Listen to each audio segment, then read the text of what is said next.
So excited for this evening. Another one of my favorite topics, optimizing infant development. Not only do we love helping kiddos in our office who are struggling and need to reach a point of being more optimal, we also love optimizing development. What we call in our office raising superhuman chiro kids. We really literally call them superhuman chiro kids because they are super duper healthy. They develop faster. They are so vibrant and they are full of life. It's amazing to see these kiddos grow up and thrive. The coolest part is that my daughter is one of them. Our daughter is our little experiment kiddo. Everything that we've learned before coming chiropractors, in chiropractic school, when we first started in practice, and how we've played that out through preconception, pregnancy, birth, infancy, toddlerhood, and now I guess she's called a preschooler because she's almost 3.5. It's been an amazing journey, and she is a rock star, healthy, thriving, developing, amazingly intelligent kiddo. So this process really begins preconceptively, in my opinion, but that's a topic for another night. So preconceptively, pregnancy, birth, and we're going to start right when that baby is born. If you want to learn about that other stuff, we have other webinars on that. Ask some questions if you have them in the comments section. Send me an email, contact our office somehow. We will get you that information because it's so important. So this really starts, like I said, before baby's born, but we're going to start right when baby is born. At birth, we're going to talk about optimizing development beyond. Okay? So we'll talk right around the birth process when they come out. Okay? Keep it as natural as possible. Keep them as pure as you possibly can be, right? If you so choose, go away from the drops and the different stuff that they want to put in your baby to begin. If you so choose that, do it the way that it was designed to be from the very beginning. Okay? So beyond that point, breast milk, we know that is optimal. That is optimal, optimal, optimal. If we can't do that, then what is the next best thing? The next best thing is donor milk. If you can't get donor milk, then the next best thing after that is European-based formula. Okay? European-based formula, 2 brands. Whole, I'll just say Whole is number one. Whole is number one. If you can do Whole goat, specifically from Germany, that's the best one. Goat milk is way better, is way more likely, is way more composition wise similar to human breast milk than cow-based breast milk. But if you can't get the goat, then get the cow. And honestly, I'm not going to recommend any formula outside of that because that stuff is way better than anything else on the market. So outside of that, super important, mom, optimizing your body. It's important that you're staying as healthy and balanced and conscious as you can, right? Preferably in our world, mom's getting adjusted postpartum, optimizing herself. She's fueling her body with the nutritious foods postpartum. She's consuming things that are rich in nutrients so that it can go through breast milk into baby. And that's the best way that we can do it, right? Beyond that, kiddo-wise, the birth process is intense. Optimize that kid from day number 1. Get them to see a pediatric chiropractic for number 1. Recover from that birthing process that's intense. Mom's under postpartum care as well. Optimizing that baby. Recovering from that birthing process, that pull, if it was from a C-section or a traumatic birth, or even a natural birth. Natural birth's way less stuff to unwind than a traumatic C-section. Way less in an infant's body. We're also, during that process, not only healing from the birth process, we're also optimizing that child's system. We're optimizing their neurology. Clear out that initially, and then we consistently optimize their neurology by making inputs into their spine, which go directly into their brain, optimize them to be the best that they can from a foundation neurologically. So in our world, that is the foundation, consistent, neurologically based chiropractic care from number one. That's what we call them, superhuman chiro kids or superhuman chiropractic kids. Snuggles, love, and attachment. Love on that baby, snuggle them as much as you can, and keep them attached. They just were inside mom for 9 months, and we shouldn't expect them to be entirely okay with being on their own, detached from mom for long or lengthy periods of time. So a big topic of this is the sleep process. The first 6 weeks, whatever you need to do to help that baby sleep, super important. And then you can start to get into a routine. 6 weeks, complete wash from the beginning. And then you can get into more of a routine, whatever you feel is best for your family. In our world, the later you can stretch out more of a super structured sleep training perspective, flooding that baby system with cortisol, a massive amounts of crying before sleep time, not optimal for their brain until the point in which they can understand the process of what you're doing. Then they can be ready for more of that. That can pose challenges for some families. It wasn't easy to do it the way that we chose to do and other families choose to do it, but loving on that child before they go to sleep does amazing things to their brain versus putting them in a cortisol shutdown response that will get them to biohack into the sleep process versus loving them throughout that process, okay? Until they're consciously ready, and then you can start that training process. They understand what you're doing. Baby wearing. Baby wearing is vitally important. In the early stages, skin to skin baby wearing is super important. We love the Soli wrap for its breathability. I wore that thing constantly when our daughter was a newborn. It was like the closest thing that I could get to having that child grow inside my body. But chest, like skin to skin with the Soli baby wrap. When you're going out, moving out, baby's getting a little bit bigger. Next best one is the Ergo 360. That one will last you as that baby gets bigger and larger. That one as well. Spent so much time with my daughter in that one. Chest to chest is best. If your baby's at a point of being faced out, you need to support them so their legs can be up, their hips can be up and wrapped around you versus falling down. Falling down, baby wearing hips, no bueno. That's why we like the Ergo, because it keeps that baby's hips in a flexed position, up and out, and they hug around you. That is the best position for baby's hips when it comes to baby wearing. So Soli baby wrap for one of the wraps. The Moby wrap is good as well as I think another one called the Catan. All three of those are really great. The Moby's thicker, the Soli's better, more breathable, and then the Ergo 360 for more of an intense carrier. Baby wearing is important as well because when you can do that during naps to begin, baby can feel you, hear your heartbeat, they'll sleep, they'll take longer naps.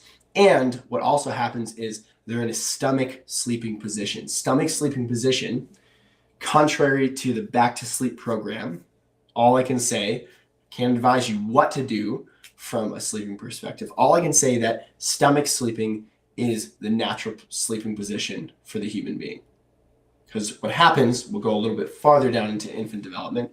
What happens if a kiddo sleeps on their back for a long period of time, at the point in which they can roll, a lot of parents will go into their room and find a baby on their stomach because they have been trying to roll themselves. A lot of babies will wear a patch of hair out on the back of their head when they're sleeping. If you're a parent and you've put your baby on your back while they sleep at night, they'll do their head back and forth like this. They'll wear hair off the top of their head. What they're trying to do is roll themselves while they're sleeping because stomach is the natural sleeping position. Again, I can't tell you what to do with that. However, if you were going to choose to do that or you didn't feel comfortable with that, what we've seen families choose to do is put their baby on their side until they're more mobile.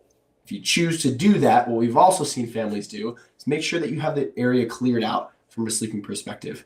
Super cleared out, super non-cluttered, so that baby can not get stuck on anything when they're sleeping, okay?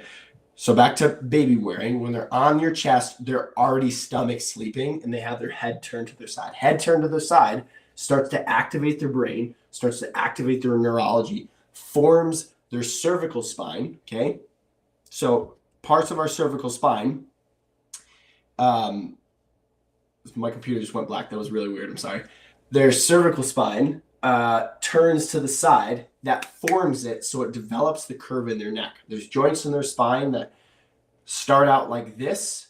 And when you turn your head, when they turn their head, it starts to mold them to be in more of an angled way. When you have an optimal curve in your neck, those joints are at an angle like this. And that happens from having proper head turning your head to the side, molding those joints over time until you get to a certain point, because it's vitally important to have a natural C-shaped curve in your neck. Okay? That goes back to if your child cannot turn their head properly to both ways that needs to get addressed, the best way to do it is chiropractic care. We see families who literally go through PT for months and months and months and don't get the results they're looking for. And after a couple adjustments, that babies turn their heads, and I had to do no rehab. Why? Because we unlocked the area in their cervical spine and they can move better, and then it feeds their brain with natural movement, which then gets them along this developmental optimal process. And that is just another part of optimizing your child's development. We get asked all the time, probiotics. We're fans of probiotics. The liquid-based probiotics are the best. We used a brand called Metagenics in our office. You typically have to go through a provider to get Metagenics, the baby probiotics. Those are the best because, Mom, unless you're aware of it, your microbial environment might not have been ideal for baby to experience coming out of the womb. Vaginal seeding is super duper important for the development of their gut microbiome. However, if your microbes are off in your body, then baby's going to have microbes that are off in your body. So a way to optimize that process is giving them a round of infant probiotics. Okay.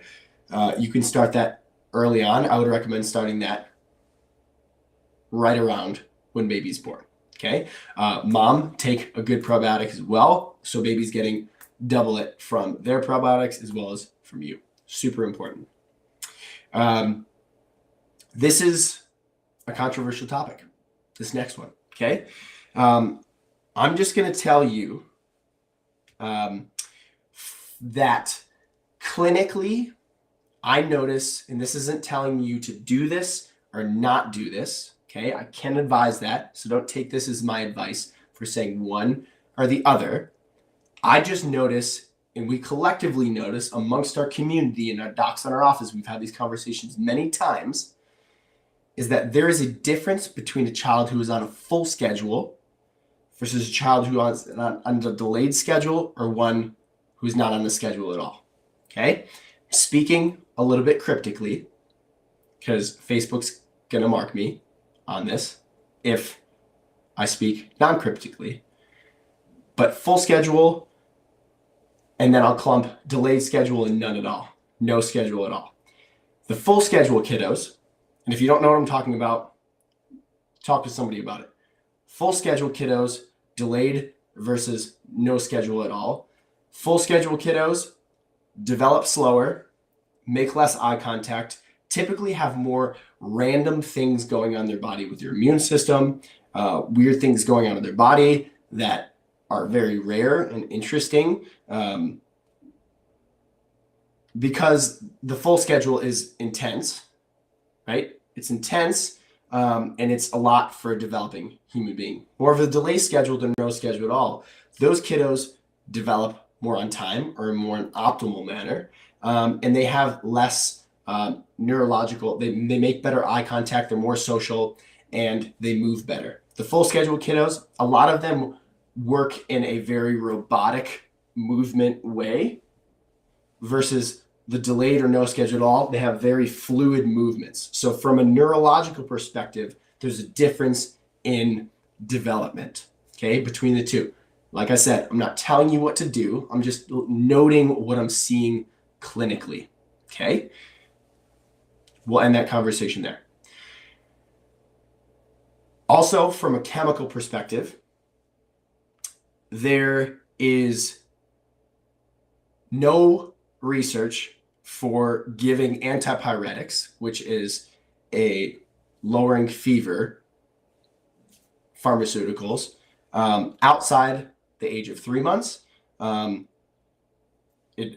Outside of age of 3, so under 3 months, 103-degree fever, no bueno. Beyond that, 104.2, I believe, is what it is, sustained for a period of time. A couple hours is no bueno. That's when you would deliver antipyretics. There's no research to show if your child had a febrile seizure, it would affect the neurology for long term. It's super duper scary, super duper scary. Never met a family who hasn't called the ambulance if their kid had a febrile seizure. However, there's no research to show for the long term that there is any effect on their neurology if they have a febrile seizure. Okay, so those are chemicals. Acetaminophen and Tylenol, which is the number one thing to reduce the biggest detoxifying antioxidant in the body, which is not optimal for a child. So doing things naturally as possible. Let me just get back to that. Naturally as possible, the way that your child was intended to be, allows them to develop the best that they can. I witness it every day. The families who do things more naturally, their kids thrive. Okay. Antibiotics is another one. Antibiotics in the research should be only given if there was a culture done, okay, a culture done to show that the infection is via bacterial, because if it's virus, if it's viral, it does nothing. Antibiotics do nothing for viruses. They're made for bacteria, and they should be given at a last resort. They should be given a last resort, because what do? They wreck the microbial environment. They throw off the serotonin dopamine balance in the gut. They reduce absorption of nutrients in the gut. They increase the gap junctions in the gut. So that means that if you heard of tight gap junction or heard of leaky gut before, it can cause leaky gut in the system. And it messes with the brain-gut connection. Okay, all the research, go look it up. It should be given at a last resort process, and you need to have a culture. In the pediatrician world, a lot of them hand out antibiotics like it's candy. Oh, they have an ear infection, here's antibiotics, let me give it to it. Without doing a culture, without watching and waiting like the American Academy of Pediatrics advises, they just hand them out to candy. That is not optimal for a child's development, and they should be given at a last resort possible. If your child has reoccurring ear infections, and they're consistently giving antibiotics, then there is a reason that they have reoccurring or ear infections. Things aren't moving properly up here. Their microbial environment is off. Their immune system's all over the place, and that can be worked on and moved beyond. We do it all the time with kiddos in our office, and then they get to more of an optimal place. Okay, so we'll get off the chemical thing. So chemicals as well, when you get into a food perspective, do things naturally, watch with detergents naturally. We have a whole webinar on raising kids naturally. Watch that one. But kids and chemicals don't mix well. It messes with their development. Okay? Any other questions on that? Watch Raising Kids Naturally. If we don't answer those questions there, then write in the comment section or contact us. Optimizing. Playing classical music or calm instrumental music in the background at all times. Cool research on that. Helps develop the child's brain in more of an optimal way. We did a lot of that, and that was awesome to have that on the background for all of us. But it really works well with having a child's brain mold in a very melodical way. And our daughter is extremely musically inclined and loves to listen to music, loves to sing along, loves to play her instruments, and also develops that part of their brain. And it also instills creativity as well, which is really, really great. Read to your baby from number one. Start reading to them. Instill that process of reading to them, because it's important. That will help them out in the development of that skill. What it also does, it's going to give them words and rhymes and sentences that they wouldn't normally get from typical communication from a verbal perspective, socialization back and forth. Books read you more words, different sentence structure, and exposes them to different ways of communication that they wouldn't get from just talking. Super important. Getting your baby time outside when you baby wear with them. Gosh, if it's a nice weather, obviously they need to get not too much sun exposure, cover them up, but get them outside, get them functioning well, get them exposed to the environment because it's super important. Get them exposed to different environments, not just your neighborhood, not just your part of town. Go to other parts of town, go to other parts of the area. So if you live on the east side, go to the west side of Bend. If you live in Bend, go to Sisters. If you live in Sisters, go to Bend. If you live in either of those two, go out to Prineville, Redmond, go out to different nature environments, different climates, go out to the desert areas, go out to the mountainous areas, go out to the moister, more moss-filled areas. Those are so important to educating the microbial environment inside of yourself and your child to optimize their development. Lots of cool stuff on that. Check out Zach Bush for more information on that topic. He goes really deep into that, and he is a wealth of knowledge, one of my favorite people to listen to when we're talking about optimizing the system. Really cool tip to help you out. Time outside, mom or dad. If your baby's super fussy, get them skin to skin if they're super fussy. Take your shoes and socks off. Go outside. If it's cold, wrap you both up and take your bare feet and put it in the dirt. Really cool stuff.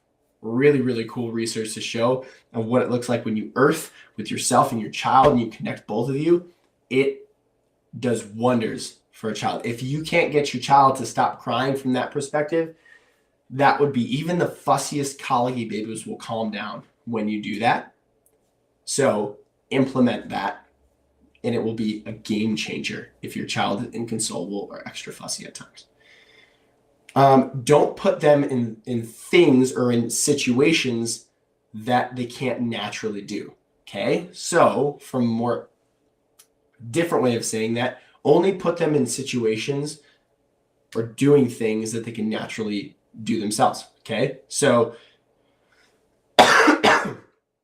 when don't put them in bouncer. I understand bouncers are great. If you gotta take a shower, mom, that's totally fine. You need 5 minutes, put them in the bouncer. Got it. Cool. It entertains them. Periods of time for bouncers puts them in a position that can't naturally get into. Their hips and pelvis and different ligaments, muscles are not ready to be in a standing jumping position because they're just not there yet. If you want to stand them and jump them on your lap, that's cool, but not in a bouncer with tension being pulled on their pelvis and them jumping. Okay, they love it. They super about it, but it's a not natural position. Same thing would be from a sitting perspective. Don't put them in a bumbo seat if they're not ready for it. Okay, that's putting undue stress on their system when they can't actually handle it. Okay, when it comes to movement, okay, the biggest one for development of things that you can do to buy yourself a little bit of time is tummy time. Okay, starting out with a few minutes at a time, even when they're a newbie, super important. Turn their head to the side a couple times throughout the day. As they get more conscious and they maybe get a little bit more fussy with it and a little bit more mobile, you can put their arms over one of those boppy pillows and put a toy in front of them and they'll play with that. That's an optimal one, okay? Because what it's doing is babies start out in this flexed fetal position, and over time, we want to get them into this extended up and open perspective. Up and open perspective activates higher parts of their brain, gets them developing in more of an optimal way, okay? So tummy time is a big one for that. Huge. So working them up. If your child hates tummy time, well, they need to get adjusted consistently to work through that to be better on tummy time. Or you're doing it too long, or you're doing it in a specific way that you shouldn't be. Get them down that process, okay? Developmental timelines. Okay, if you've seen going around the social media world, the new CDC timelines are BS. They're crap. They're not cool. They eliminated crawling. They moved walking times and talking times out. Not cool. They need to be where they were. In my opinion, they should be earlier. If you're optimizing your child, they should be hitting developmental milestones earlier. Okay, the biggest marker for all of that, they should do all of the movement, get to walking by 12 months. Okay, walking by 12 months. It's more optimal if they get to walking before, but they need to, 3 big ones are roll to both sides, from both sides. So from back to belly, belly to back, and left and right. And then doing a natural, normal cross crawl on hands and knees for quite some time before they get more of an upright position, and then they start to walk. Okay, before the age of 1 is optimal. Okay, before that is even more optimal. However, if you're beyond that point, don't beat yourself up. Just keep doing this stuff now, starting the process now of optimizing your child. Okay, one cool one, another optimizing thing. I have a little baby here. Okay, my daughter loves putting these cloth diapers on this baby. She's getting ready for our next baby. But something cool to do that I tell parents all the time. Okay, do this starting when your child is more mobile. I should say more interactive. So they're just moving their body more. You don't need to start it within the first 6 weeks. Maybe start it at 8 weeks. So when they're getting diaper changes, do left arm to right foot, right arm to left foot, left arm to right foot, right arm to left foot. Do that maybe 10 times each side. What that's doing is cross patterning their brain, getting them ready to crawl. You can start that at 8 weeks and continue that throughout every diaper change. You don't need to wrench them. Just do a couple taps, 10 times each side, interact, play with them. My daughter used to laugh when we would do it. We had a great time with that. And it gets that brain, the hemispheres crossing, getting ready for more optimal development. Okay. Another area of optimizing your child. So especially from a first foods perspective. Okay. At 6 months, their iron stores start to from birth. Okay. So that's typically when they need higher levels of iron to kick in. Okay. Hopefully at that stage, they'll have their bottom 2 teeth. If they don't, that's okay too. That just means that they're not ready for more complex foods. Okay. I'm not going to give you a lot of advice on what to first eat because that is a whole different webinar within itself. But the best book that we have found to address that topic and that has the best information is First Foods for Babies, which is the book called Super Nutrition for Babies. Okay, Super Nutrition for Babies. Buy it, read it. It has so much good information there to help optimize your child. Okay, if you implement these things, if you get them to the perspective, mom and dad, you need to be optimizing yourself as well, checking yourself. What's your stress levels like, right? How are you interacting with your child? Making sure that your stress is low, your connection is strong, you're in a healthy, vibrant state, you're portraying that to your children. That's will optimize your child as well.